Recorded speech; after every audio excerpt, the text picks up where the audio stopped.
Good morning my YouTube channel. সবাই কেমন আছেন? নিশ্চয়ই ভালো আছেন।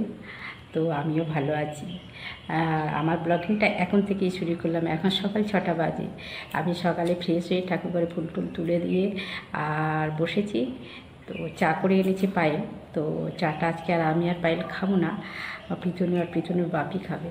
কেননা পায়েলের আর আমার হচ্ছে আজকে ব্রত আছে, বিপত্তারিণী ব্রত করব। তো আগের দিনেরটা দুজনের শরীর খারাপ ছিল বলে করতে পারিনি। আর ওই রান্না বসিয়ে দিয়েছে ওখানে তাড়াতাড়ি। রান্নাটা হয়ে গেলেই ও প্রীতনের সঙ্গে, প্রীতনী যখন বের হবে অফিসে যাবে তখন সঙ্গে বেরিয়ে যাবে। তো গিয়ে বাড়িপুরে মানে বিশ্বলক্ষ্মী তলার কাছে তো বাপের বাড়ি, ও ওখানেই করবে ঠিক করেছে। আর আমি কদিন শরীরটা ভালো নেই, আবার স্কুলে একটু কাজের চাপ ছিল, স্কুল অফিসে যেতে হয়েছে, এইসব নিয়ে আমার শরীরটা কেমন লাগছে। তো আমি এই পাশেই আমার কাকার শ্বশুরদের বাড়িতে হয়, এখানেই আমি প্রতি বছরই করি। তো আগেরটা হয়ে যায়, এবারে ওদের বাড়িতেও সমস্যার কারণে এটি দ্বিতীয়টা হচ্ছে। তো ওদের বাড়িতে আমি করব। আর আজকে ভাবছি বাইরে আর বেরোবো না, কেননা আজকে আর শরীরটা ভালো লাগছে না। তো তো প্রীতমের বাপি ওই আমাদের নতুন অফিস ঘরে চৌকাঠ আনার কথা আছে। তো ওই কাঠ আনতে যাবে যখন, তখন পূজার যা উপকরণ লাগে সেগুলো এনে দিতে বলবো। তো আর আজকে বিশেষ কিছু রান্নাও হবে না, আজকে একটু মাছের ঝোল হচ্ছে আর একটু চচ্চড়ি করছে, কিছু নানা রকম সবজি দিয়ে আর মাছের ডিম দিয়ে। তো চচ্চড়ি আর মাছের ঝোলই সেরে নেবে, কেন ওরা দুই বাপাটাই তো খাবে আর আমরা দুজনে তো খাবো না। তো তাই তো সঙ্গে থাকুন, সারাদিনটা কেমন কাটে আবার আপনাদের সঙ্গে পরে কথা বলবো। তো এখন আমার ডাকছে, মনে হয় কিছু করতে বলবে। তো রাখছি, এখন আবার পরে কথা হবে। তো এখানে পায়েল রান্না করছে, এই মাছের ঝোলটাই হচ্ছে, আর এদিকে চচ্চড়ি নামিয়ে ফেলেছি, ভাত হয়ে গিয়েছে।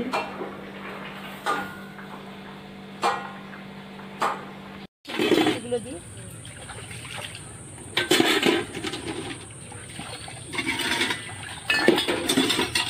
তো আমার এই ঝুমা জায়ের বাড়ি কালকে বিপত্তারিণী পূজা। তো আজকে বিকেলে ওই জন্য সমস্ত বাসনগুলো মেজেরা পরিষ্কার করে তুলে রাখছে। আগের পূজায় তো দেখেছেন তো কত জাঁকজমক হয়ে পূজা হয়। তো সেই বাড়িতেই আবার আজকে এই বাসন টাসন মেজে রাখছে, কালকে পূজা হবে। প্রথম ব্রতটা করতে পারিনি একটু অসুবিধার কারণে। তো এই যে এসে ব্রতটা হচ্ছে, তো ওটা আমাদের বাড়ি একটা ছোটো বৌমার সঙ্গে লেগেছে। তো সঙ্গে থাকুন সারাদিন, কালকে পূজাটা আমাদের কেমন কাটে সেটাও আপনাদের সঙ্গে শেয়ার করব।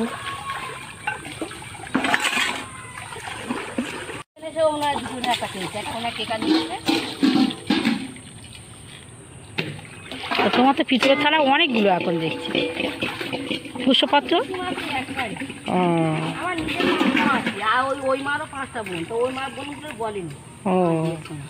আমার 5টা মাসি, 4টে পিসি,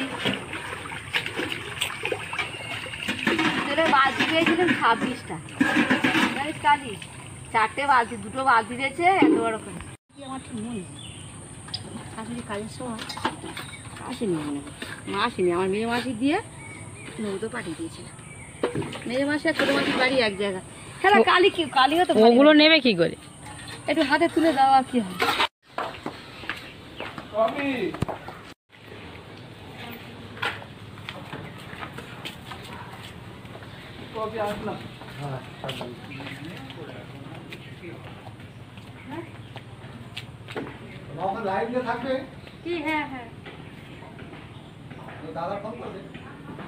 না আমি একবার বিশ্বলক্ষ্মী তোর আমার দাঁড়িয়ে থাকবো, দাঁড়িয়ে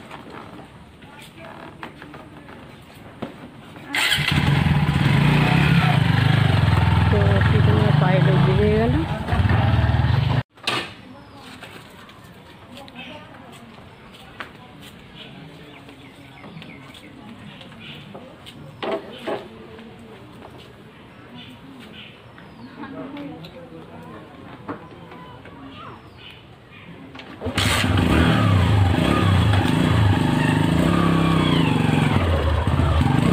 উপকরণগুলো পিছনে বাপি আনতে যাচ্ছে, বাজারে যাচ্ছে।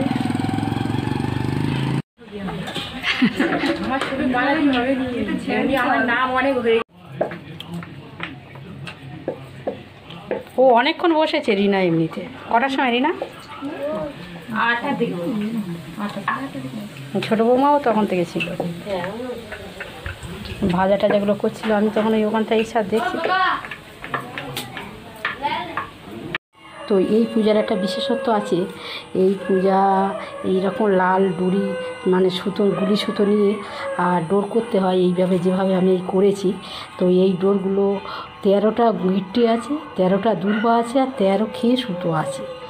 প্রত্যেকে এইভাবে করার, কেননা রানীমা যখন বিপদ থেকে মুক্ত করেছিল মা দুর্গা, তখন ওই 13 রকমই সব কিছু ছিল। ওই জন্যই ডোরের মধ্যে 13টা সুতো, 13টা গিট্টি, 13টা দুর্বা।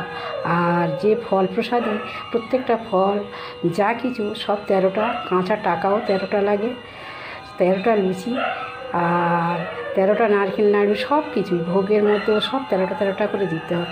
তো সঙ্গে থাকুন। এখন পূজায় পুরোহিত এসছে, পূজা বসেছে, আমার ডোর বাঁধাও হয়ে গেছে। আমি ঠাকুর ঘরের মধ্যে দিয়ে দিই।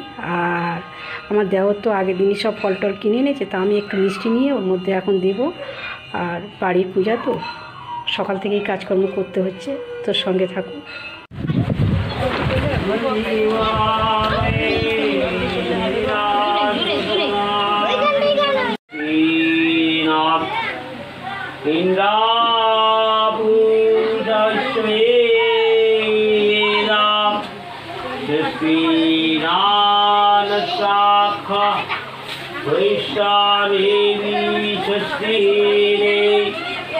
बृहस्पति ओम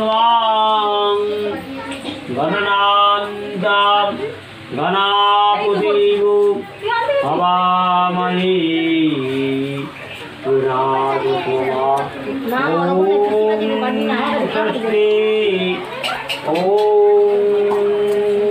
षष्ठी ओम वत्सादिनाथ बुधमुरुगां शिवाय जयदाय।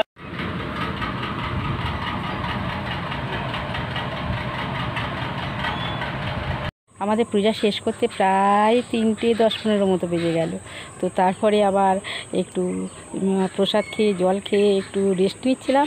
এমন সময় 5টা নাগাদ পায়েল প্রীতনুও বাড়ি চলে এলো। তো ও আবার প্রসাদ আনলো, আবার ফল কাটলো। তো প্রীতনু, ওর বাপি, আমি আর পায়েল 4 জনে মিলে খেলাম। খেয়ে একটু গল্প গুজব করছিলাম। এখন তো 6টা 10-15 মতো হয়ে গেছে। তো একটু আমি ছাদে ঘোরাঘুরি করছি, আর পায়েল তো খুব কষ্ট হয়েছে, শুয়ে পড়েছে। তো আজকে ওই জন্য ব্লগিংটা আর বাড়াচ্ছি না। আমার ব্লগিংটা আপনাদের কেমন লাগলো কমেন্ট বক্সে জানাবেন। আর যদি ভালো লাগে তো একটু সাবস্ক্রাইব করে রাখবেন। পরবর্তী ভিডিও আমি ছাড়লেই আপনারা দেখতে পাবেন।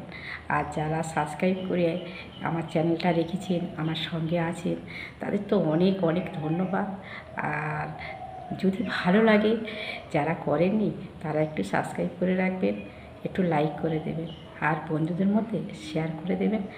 তো সবাই সুস্থ থাকবেন, ভালো থাকবে।